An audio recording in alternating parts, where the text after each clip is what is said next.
तो दोस्तों अभी आप लोगों ने एक वीडियो देखा है। दोस्तों मैं क्या बताऊं, पूरे भोजपुरी को शर्मसार कर देने वाला वीडियो इस समय सोशल मीडिया पर पवन सिंह के फैंस लोग यानी उनके ही चाहने वाले लोग वीडियो डाल रहे हैं।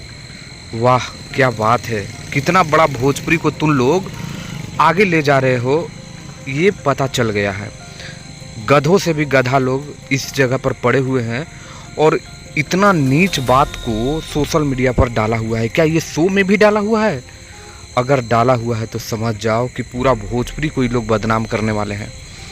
ऐसे ऐसे शब्द पवन सिंह के निकले हुए हैं, अगर ये सच में शो में डाला हुआ है तो बहुत ही बेइज्जती होने वाला है भोजपुरी का, और ख़ासकर उस स्टार का जिस स्टार के करोड़ों फैंस है। वो सुनेंगे तो क्या इसी तरह का सुनेंगे और इसी तरह का बोलेंगे? इस पर विचार करना चाहिए भोजपुरी को।